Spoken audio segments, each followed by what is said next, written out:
Goed. En ons gaan vir die volgende paar weke stil staan by die boek Hooglied. Ons gaan nie vers vir vers nie. Ons gaan 'n hoofstuk op 'n slag doen, groter perikope. Ek het gevoel om eers bietjie af te sien van die reeks rakende die prosperity beweging. Ek gaan wel weer daaroor praat, maar nie nou nie. Ek voel dit is miskien te veel negatiewe inligting heeltyd so twee sulke reekse na mekaar. So ek gaan definitief daaroor weer praat, want ek dink dit is belangrik vir die tyd waarin ons leef. Maar in die lig ook van die tyd wat ons leef, voel ek werklik daar's 'n oproep van die Vader tot intimiteit.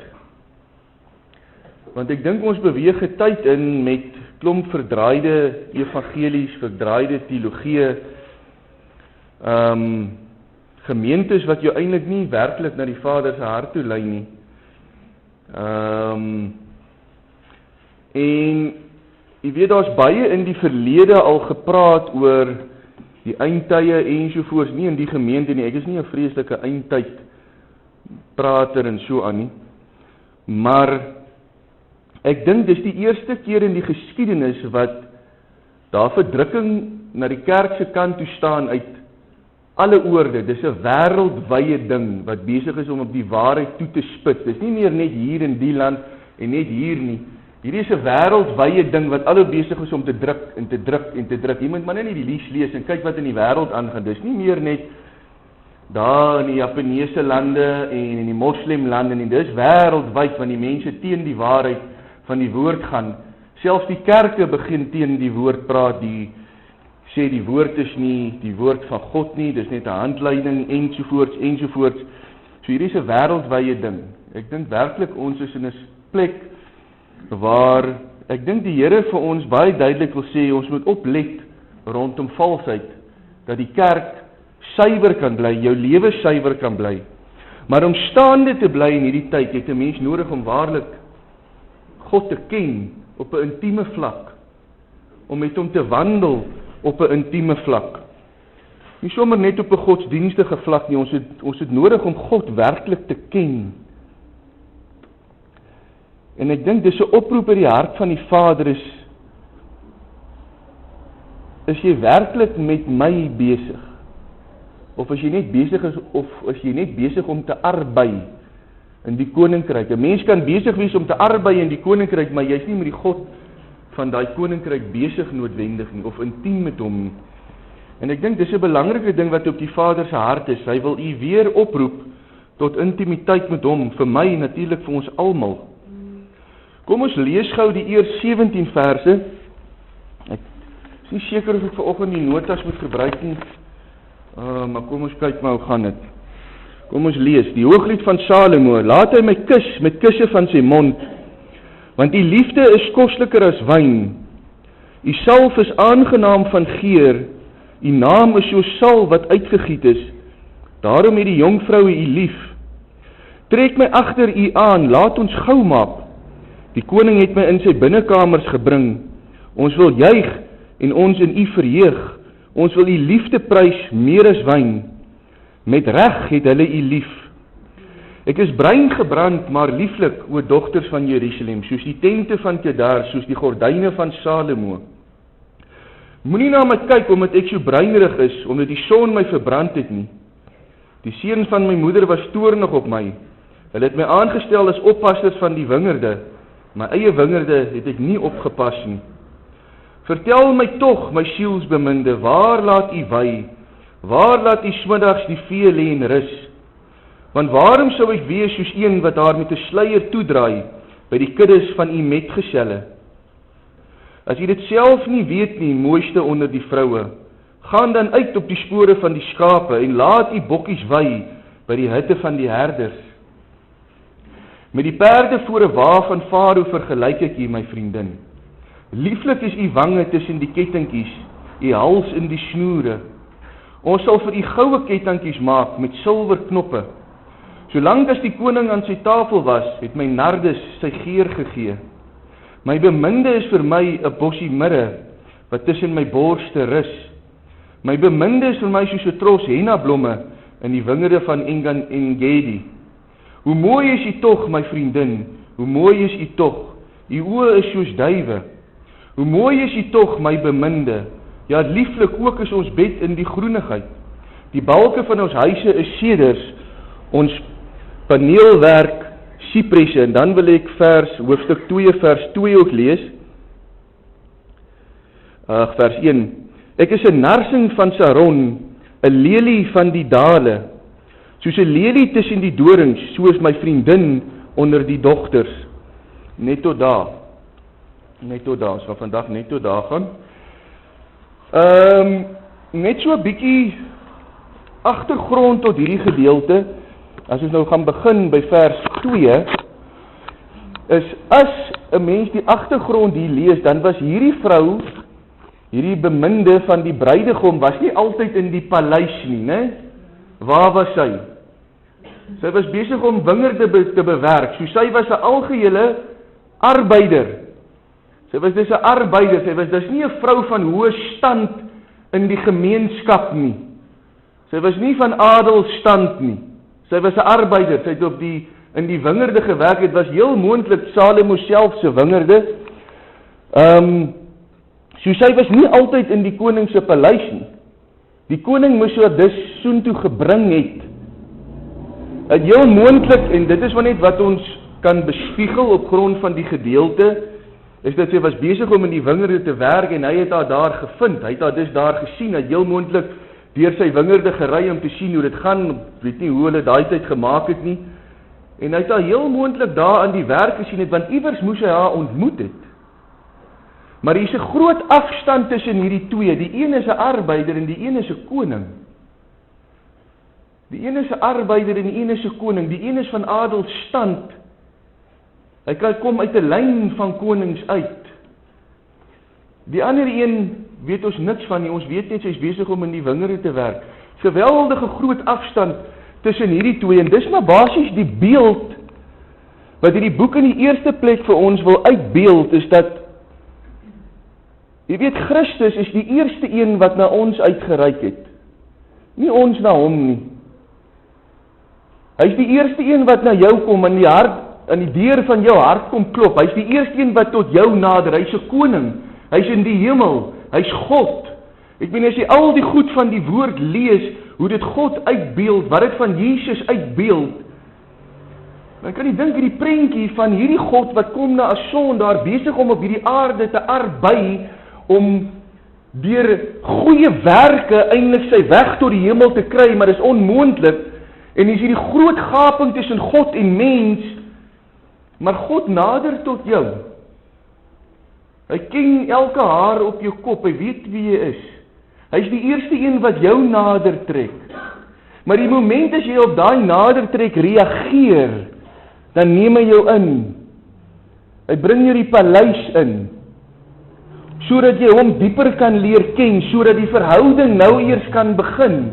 Hierdie vrou was besig om in die wingerde te arbei, en daar was geen verhouding tussen haar en die koning nie. Sy was nog nie sy beminde nie, sy was nog nie sy vriendin nie, hy was nog nie haar bruidegom nie. Hy moes haar eers kom haal, hy moes haar eers vind, hy moes haar eers sien, hy moes tot haar nader, hy moes sê, kom saam met my, en sy het gereageer daarop, sy saam met die koning die paleis in. En dan vind ons vers 2 van dit sy daar is, en hier is 'n hele paar dinge wat gebeur, en baie duidelik vir 'n mens riglyn wil gee tot die geestelike lewe. Hier vind ons dus hoe die twee by mekaar gekom het, hier is nou verhouding tussen hulle twee. Laat hy my kus met die kusse van sy mond, want die liefde is kosliker as wyn. Dis nie soos iemand wat by die paleis kom kuier en hulle kus op die wang nie, nee, laat hy my kus met die kusse van sy mond, hulle is by mekaar gekom, hulle is versoen. Dis wat dit probeer uitbeeld. Psalm 2 sê, kus die seun voordat hy toornig word, jy moet dus met God versoen word deur die seun. Sy is dus met die koning versoen, hulle het by mekaar gekom, hulle is nou in 'n verhouding met mekaar, en hierdie verhouding met groei, en soos hierdie verhouding groei, gaan u sien hoe verander hierdie vriendin. Hierdie hele gedeelte is in 'n progressief, jy gaan eintlik dieselfde progressiewe ding sien in elke liewe hoofstuk, dit vind net elke keer 'n dieper vlak, dieper beskrywing. wat eintlik baie mooi is van ons geestelike lewe, maar die twee het by mekaar gekom. En dit wat sy beleef by hierdie by mekaar kom, sy sê, dit is kosliker as wyn. Wanneer die Efesiërs sê, en word nie dronk van wyn nie, maar word gevul met die Gees. Wanneer die Bybel dus praat van wyn in 'n groot mate, die een kant van sy beskrywing van wyn, is die intoxication van die wêreld. Dis die invloed van die wêreld, dis wêreldse invloed, wêreldse vreugde, wêreldse opgewondenheid, wêreldse vervulling. Maar sy sê hier, dit wat sy by hierdie kus, by hierdie verhouding nou beleef, is waar baie kosliker is dit wat sy in die wêreld beleef het, vanuit wêreldse verhoudinge, vanuit wêreldse vreugde, vanuit wêreldse invloed. Dis waar baie kosliker, dit wat sy hier beleef, en die wêreld dink baie maal, dat alle vreugde en vervulling is in die wêreld te vind, maar dit is nie. Daar's soveel meer te vind as hulle net wil reageer op die roepstem van die een wat by die wingerd staan en roep en sê, kom, ek wil jou die paleis innooi. Daar's soveel meer. Dan gaan dit aan, vers 3. En hier's 'n baie kosbare dingetjie wat ons hier vind. Sy het nou die invloed van die bruidegom op haar lewe gesmaak. Sy het dit geproe. Sy het ware lewe gesmaak. Toe God Adam gemaak het, toe sê dit, en hy het afgebuk en hy het lewe in sy ingeblaas. Dis soos hy wat aan hom raak, lewe. En die moment toe hierdie twee versoen, begin sy die lewe smaak van die bruidegom, die lewe wat hy gee. Dis nie vleeslike lewe, wêreldse lewe nie, is goddelike lewe. Is iets totaal en al anders. Maar die moment toe sy dit smaak, kyk wat is haar reaksie. Sy sê, die salf is aangenaam van geur. Dis vir haar soos 'n lieflike reuk, die reuk van Christus, wat sy begin ruik. Die naam is soos salf wat uitgegiet is. Begin vir haar soet raak om sy naam te spreek. En hier kom die kosbare gedeelte. Daarom het die jongvroue u lief. En ek wil nou die volgende gedeelte ook lees. Trek my agter u aan, laat ons gou maak. Die koning het my in sy binnekamers gebring, ons wil juig en ons in u verheug, ons wil u liefde prys meer as wyn, met reg het hulle u lief. Kyk net gou wat gebeur hier met hierdie vrou. Sy sê in vers 4, en dan gaan ek teruggaan na die laaste gedeelte van vers 3. Sy sê, nadat sy lewe gesmaak het, nadat sy met hom versoen is, sy naby gekom het, sy onder die invloed van die bruidegom gekom het, is die reaksie op grond van dit wat sy beleef het, sy trek my agter u aan, laat ons gou maak. Jy sien, haar reaksie is, ek soek meer van dit wat ek beleef het. Die bruidegom begin homself bietjie een kant te loop en sy sê, nee, trek my agter u aan. Ek wil nie meer sonder u nie.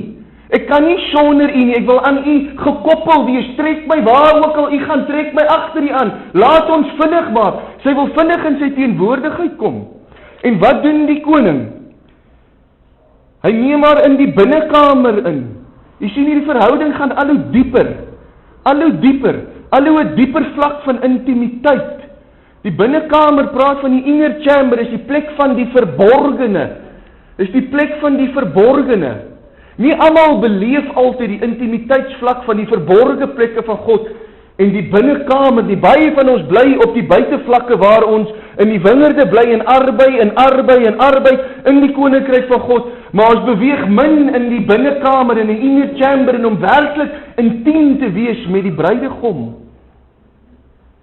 En weet jy, dis die wat in die binnekamer van die bruidegom is, wat 'n getuienis in die hart het, hulle spreek daarvan, hulle vertel daarvan, want daar gebeur iets in hulle lewe, hulle beleef iets wat die ander nie beleef nie.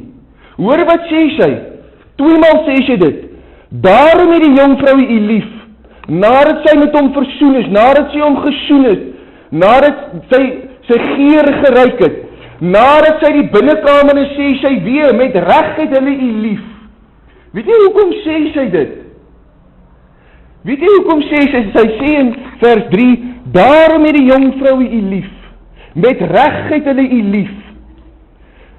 Want weet jy, sy het by die jong vroue gehoor wat in die binnekamer was, van hierdie liefde, van hierdie intimiteit, van hierdie naam van hom wat so salf is, hierdie soet geur wat hy afgee, hierdie geweldige intimiteit wat daar binne in die binnekamer te vind is. Sy het gehoor daarvan, maar sy het dit nog nooit beleef nie. Daarom sê sy, daarom hierdie jong vroue u lief, ek verstaan nou, ek begin so 'n bietjie beleef, ek het altyd gehoor, maar nou begin ek dit self ondervind. Nou begin ek self beleef, want ek is self met die bruidegom versoen, ek is self in sy binnekamer, en dan sê sy, met reg het hulle u lief. Ek klik iets, ek verstaan iets, ek beleef iets, wat voorheen vir my verborge was. Ek het dit gehoor by ander wat daar binne was, getuienis in hulle harte, van hierdie geweldige belewenisse, intimiteit wat hulle met hierdie God gehad, hierdie liefde tussen hulle en die Vader, en hulle het net 'n ander tipe verhouding met hierdie Vader en met hierdie bruidegom, as wat ek het. Jy sien, baie bly buite, gaan nooit in nie. Maar weet jy, God wil u inroep in die binnekamer, maar jy moet eers met hom versoen. Daai versoen beteken daar was van haar kant af honger op na hom, nadat hy tot haar genader het. Jy kan gered wees, gered, maar jy lewe in 'n verhouding met God, asof daar geen versoening is nie. Jy bly 'n arbeider in die wingerde, geen intimiteit nie. Jy hoor net by die jong vroue van intimiteit. Jy hoor net by die jong vroue van daai liefde, van daai aanraking, van daai vreugde, van daai invloed. Die vraag is, beleef ons werklik in die tyd wat ons leef, die intimiteit van die binnekamer, van die bruidegom? Kan ons ook sê, maar weet jy, ek verstaan nou, hoekom hierdie een so praat, nie kan ophou praat nie. Hoekom hierdie een sulke mal goed sal aanvang vir die evangelie. Hoekom hy so 'n getuienis in sy hart het. Hoekom al is daar niks in sy lewe nie, geen rykdom nie, maar daar is soveel vreugde, wat geld nie kan koop nie.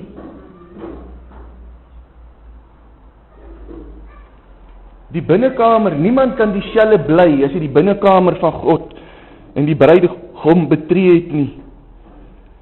God se oproep is, kom agter my aan. Moenie tevrede wees net met die kus nie. Hoor u? Moenie tevrede wees net met die kus nie. Die moment as jy met God versoen is, dan gaan hy draai en sê, kom, ek loop. Hy gaan nie altyd vir jou sê, kom nie, maar hy gaan wegdraai, want hy wil kyk wat is jou reaksie. Is jou reaksie die moment as jy hom sien draai in jou geestelike lewe, trek my agter u aan, want jy wil nie sonder hom nie. Dit is wat jou reaksie moet wees. Die moment as jy sien hier's 'n roering, moet jy sê, Vader, nie sonder u nie, agter u aan.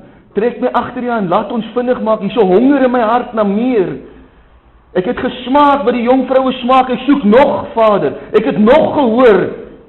En die Vader sal jou dieper neem as die hart na hom daar is, die soeke daar is. Vers 5. En hier kry ons die normale reaksie van iemand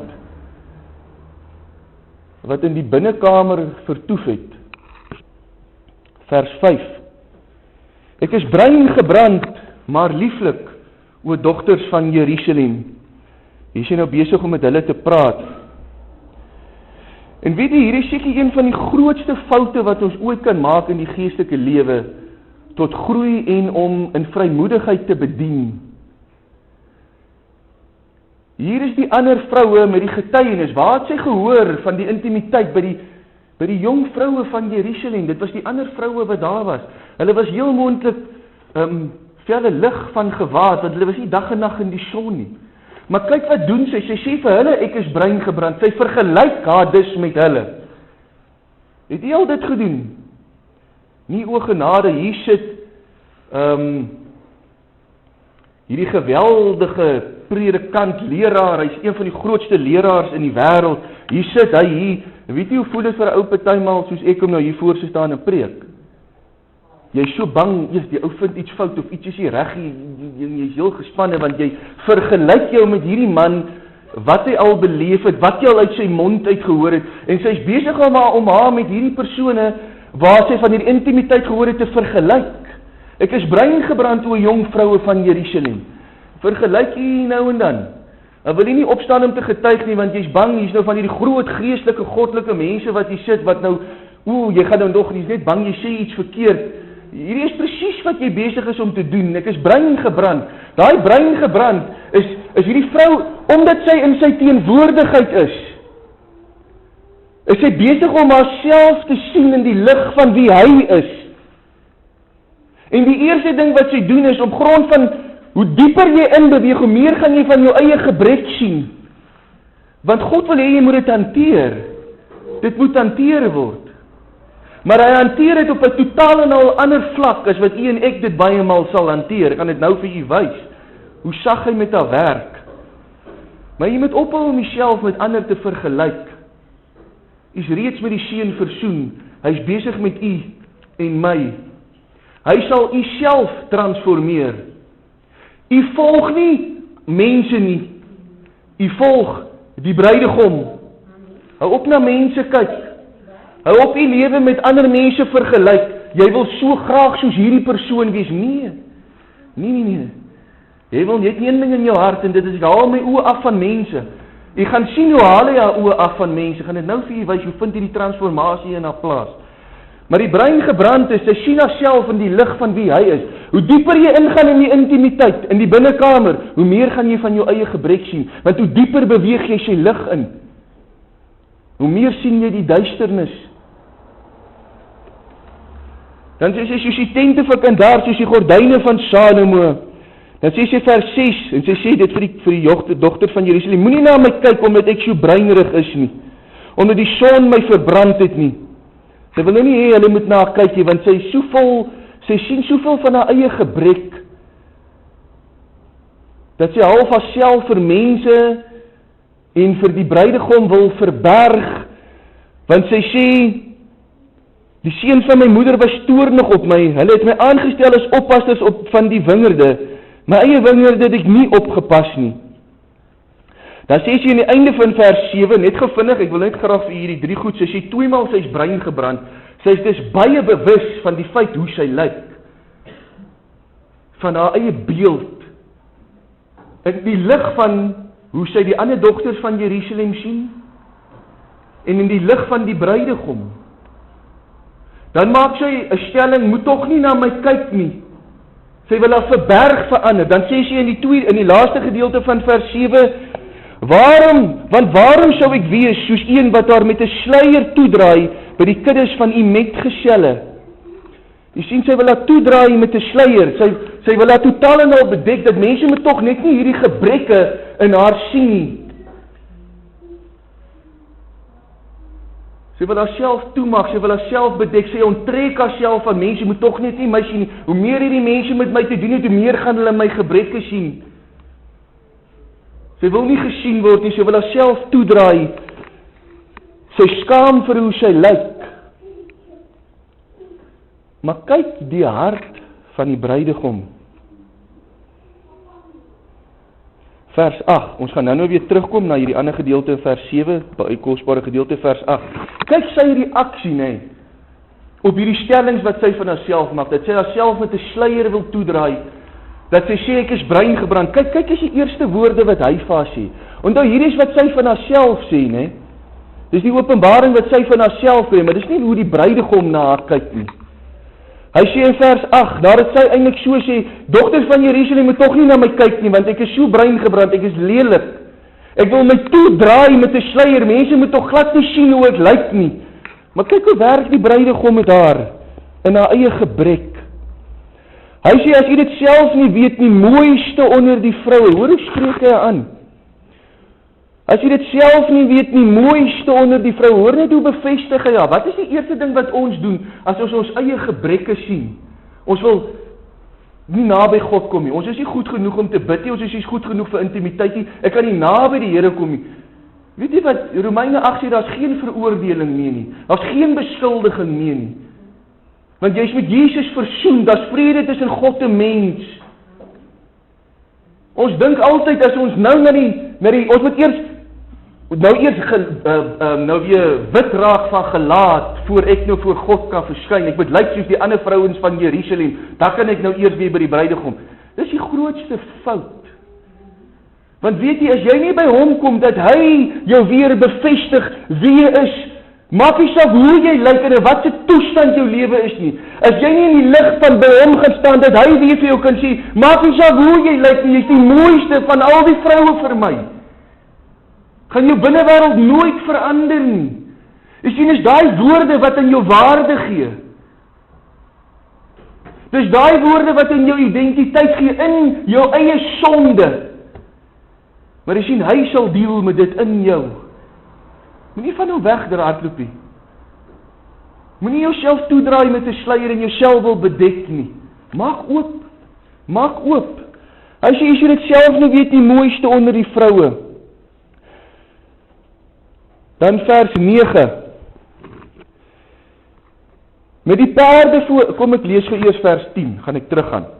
Vers 10. Sê hy vir, lieflik is u wange tussen die kettingkies. Hy het die sluier afgedraai. Vir gesê, is die mooiste onder die vroue.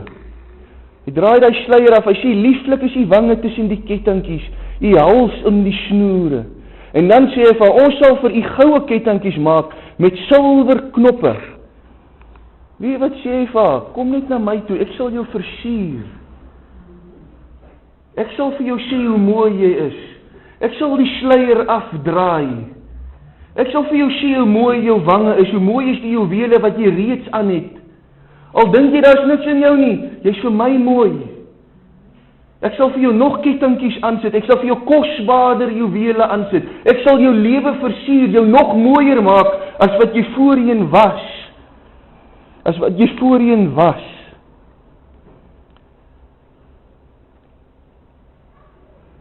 Jy kan maar net tot hom gaan, nes jy is. Hou op om jouself met ander te vergelyk. Hou op om jouself te verberg. Hou op om weg te hardloop van die Vader en die bruidegom. Hy wil jou in die binnekamer innooi en hy wil jou lewe transformeer. Hy wil vir jou mooi dinge vertel. Hy wil jou lewe versier. Hy wil jou aan sy tafel laat sit. Hoor hier. Vers 9, dus nou praat hy en hy vergelyk haar nou met iets, hy spreek tot haar. Dis tog iets wat hy vir haar sê. Wat het sy nou net gedoen? Sy was besig met haarself die moment toe sy die binnekamer ingegaan het. Toe sy in daai teenwoordigheid kom, was dit vir haar lieflik. Sy het iets begin klik wat sy nie voorheen geklik het nie. En gewoonlik kom die jou vyand en dus die Here gebruik baie maal die vyand wat hy wil hê jy moet jouself begin sien in die lig van wie hy is, dat hy kan werk met jou gebreke. Hoor u? Dat hy kan werk met jou gebreke, maar dis nie op 'n oordeelsvlak nie. Dis op 'n plek waar hy wil sê, kom. Hy wil jou bevestig. Dis nie, ons dink baie maal as ons daar kom, nou gaan hy ons skel en hy gaan nou net kwaad wees. Nee, hy werk baie maal op 'n ander manier as wat ons dink. Baie sagter as wat ons as mens baie maal teenoor mekaar oorkom.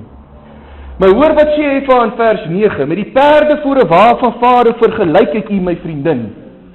Dit is nie 'n baie nice stelling van hom af eintlik nie. Dis nie lelik wat hy vir haar sê nie, maar hy wil vir haar sê, wanneer jy ook al te doen het met die perde van Farao, het jy te doen met die wêreld en wêreldse krag.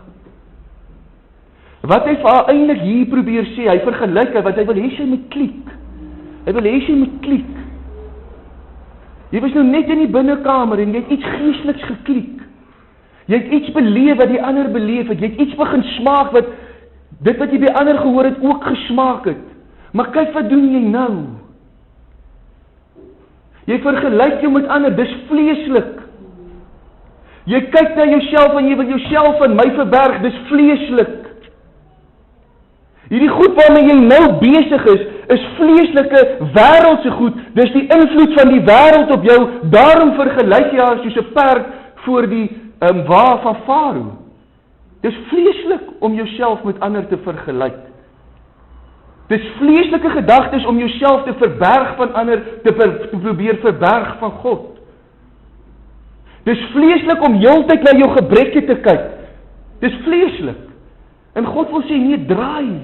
Weg van die vleeslike. Dat jy weer intiem met my raak. Dat ek weer geestelike goed tot diep in jou gees kan spreek. En ek jou lewe kan verander. En dan gaan jy nou sien waarmee vergelyk jy dan. Hy spreek 2 keer. Hy praat van 'n duif en hy praat van 'n lelie. Dis 'n totaal en al groot verskil van 'n perd. 'n Perd is iets wat hardloop. Hy rinnik. Hy sterk en magtig. Die perde van Farao, hulle sê hulle het van die beste perde in die wêreld gehad. God het eintlik die Israeliete verbied om perde van Egipte af in te kry. Hulle mag dit nie gedoen het nie. Salomo het dit gedoen, dit was 'n sonde.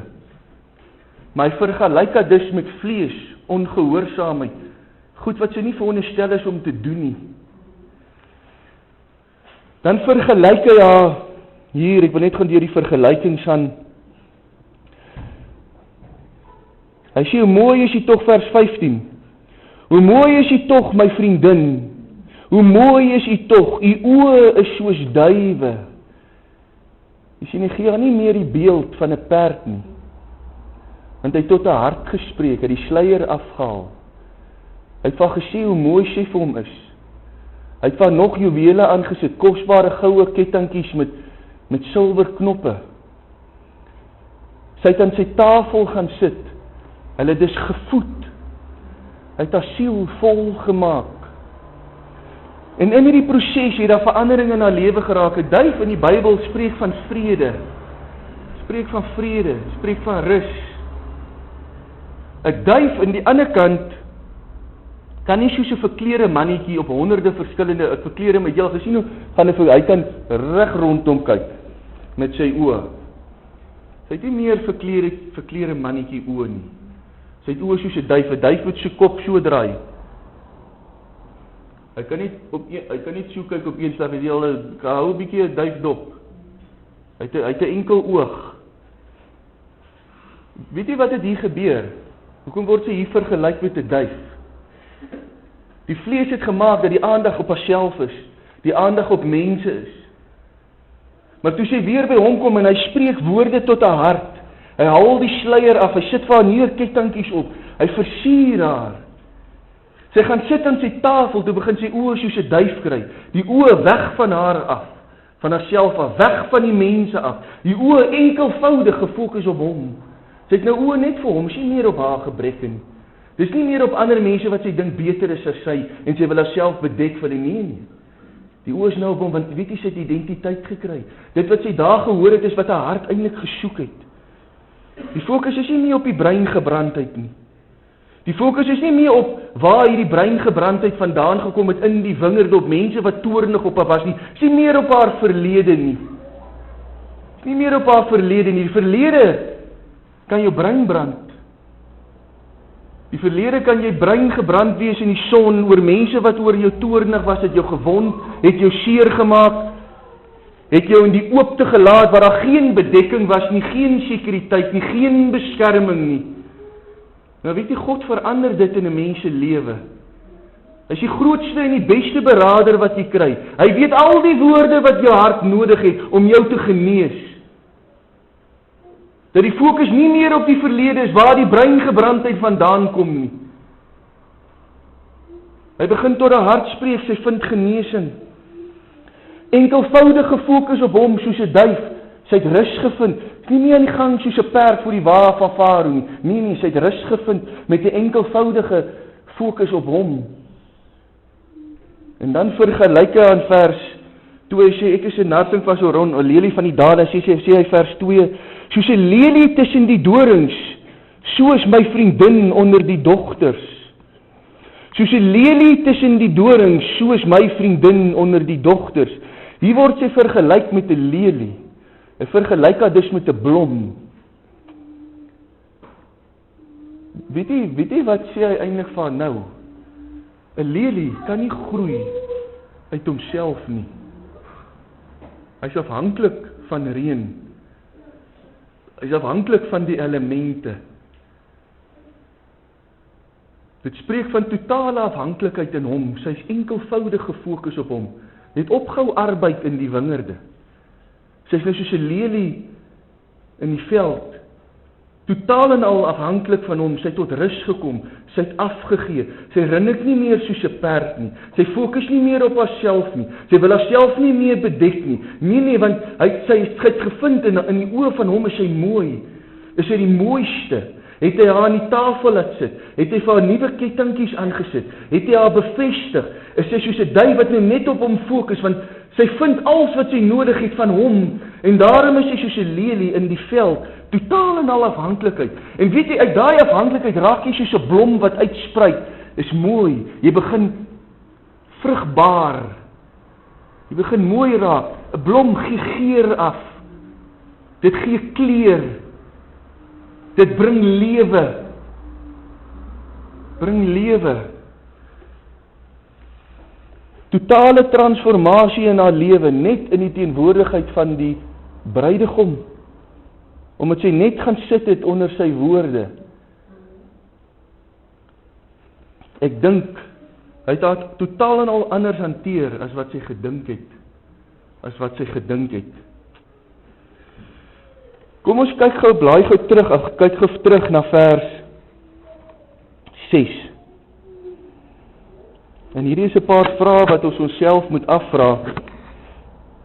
Ons kan nie nou na al die beeldspraak hier kyk nie, of in die hele hoofstuk nie. Maar vers 6 sê, moenie na my kyk omdat ek so breinerig is, omdat die son my verbrand het nie. Die seun van my moeder was toornig op my. Hierdie is die aandoen van ander mense. Dit is mense se invloed op haar lewe. Hulle het my aangestel as oppasser van die wingerde. My eie wingerd het ek nie opgepas nie. Ek het dus nie na myself gekyk nie. Sy het nie haar eie siel versorg nie. Ander mense het hy toer in haar siel laat skade ly. Sy's moeg. Sy's breingebrand. Sy's gewond.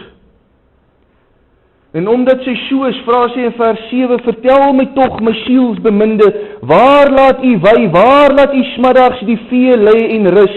Hoorie, sy het rus nodig. Sy's opgewerk. Die son het haar verbrand. Want waarom sou ek wees soos die een wat daar met 'n sluier toedraai by die kuddes van die metgeselle? Vers 8 praat die bruidegom, hy sê, as u dit self nie weet nie, mooiste onder die vroue, gaan dan uit op die spore van die skape en laat u bokkies wy by die hutte van die herders. Dis 'n ongelooflike mooi verse. Sy vra vir die sielsbeminde, waar dat u smiddags die vee lê en rus?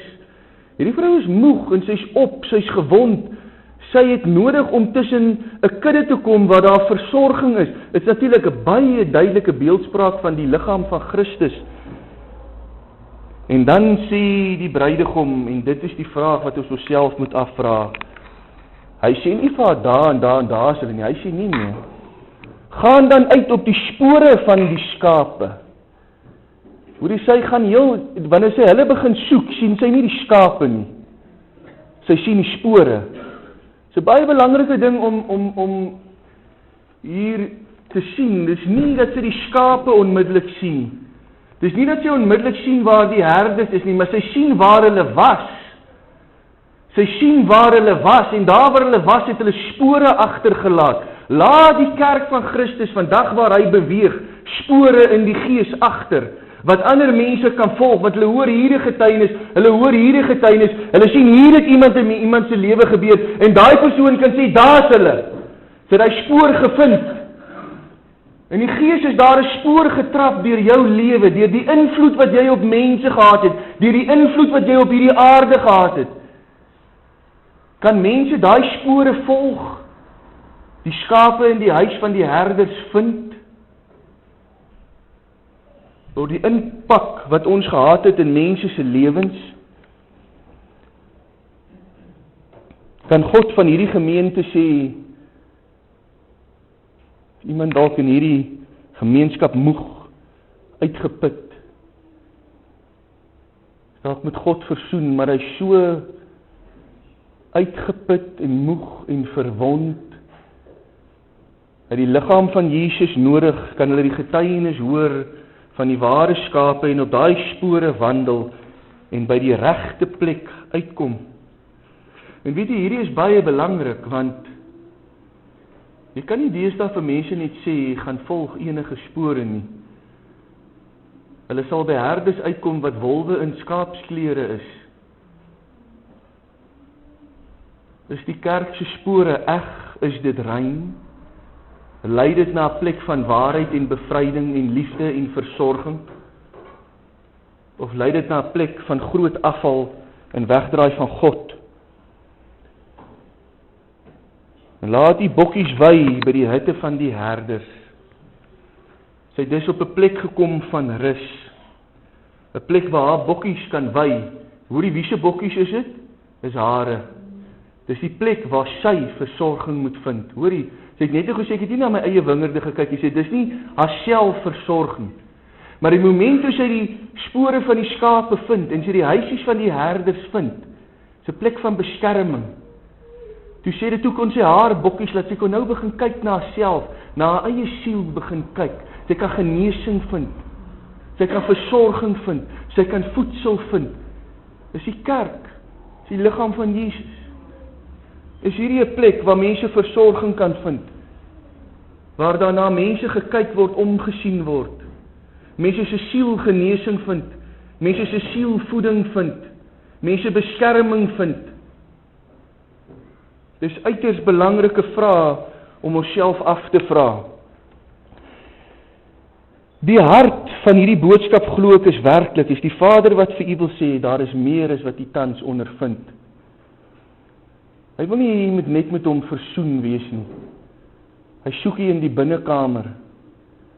Want hy wil daar begin met 'n proses waar jy beleef wat jy van net gehoor het. Maar hy wil begin ook met 'n proses waar jy verander van vleeslike invloed op jy eie lewe. Dat jy raak soos 'n duif en 'n lelie. Nie meer soos 'n perd voor die wa van Farao nie. Dat jy rus kan vind, versorging kan vind. Jy kan groei in sy teenwoordigheid. Kom ons maak toe die oë.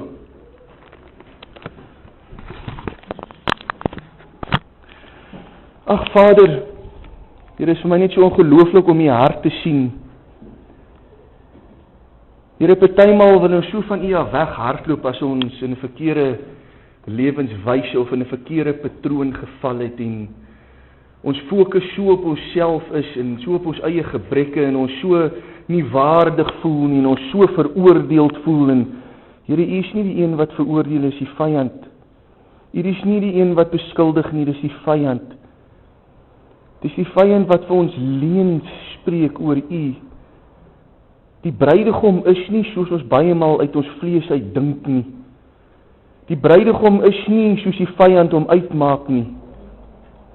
Hy gaan vir ons in ons gebrek spreek, hy soek ons net in sy teenwoordigheid. Daar sal jy jou eie gebreke hanteer. Hy sal dit verander. Hy sal jou versier.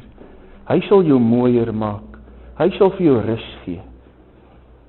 Hy sal die bron van jou lewe raak. Here, mag ons die waarheid oor u begin glo diep, diep in ons binnewêreld. Vader, baie maal ons weet hierdie goed met die verstand, maar wanneer die vlees ons oorval, dan glo ons dit nie. En as ons lang tye van u af weg, gebreke stilte tyd en die bruidegom wag. En hy wag. En hy wag om vir jou te sê, jy's die mooiste vroue onder die vroue. Haal af daai sluier. Jou wange is vir my mooi. Ek gaan vir jou mooi kettingkies omsit. Hy kom nie dan met die hart om te oordeel, waar was jy nie? Jou ongetroue diensknegt nie. Ek wil nie nou met jou tyd spandeer, jy sit daar een kant. Nee, is nie jy hart nie. Is nie jy hart nie, jy werk sag met die mens. Jy weet hoe met ons te werk. Is 'n meester psigiater. Jy ken die siel van die mens deur en deur. U sal ons bevestig. Die vyand wil ons afbreek met ons foute. Hy wil ons opbou en mooi maak. Die vyand wil ons laat rondspartel soos 'n perd voor die wa van Farao, uit ons eie krag laat funksioneer.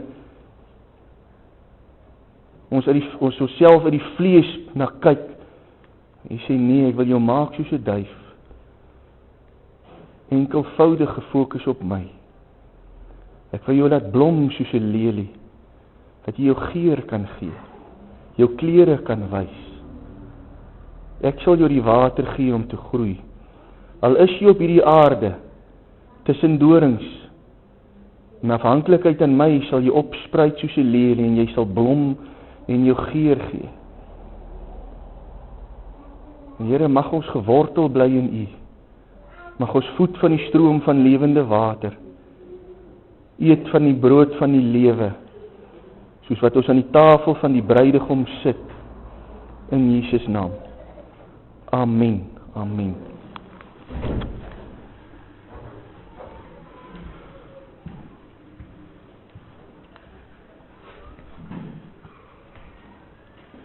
Die tafel spreek van 'n plek van vrede en rus.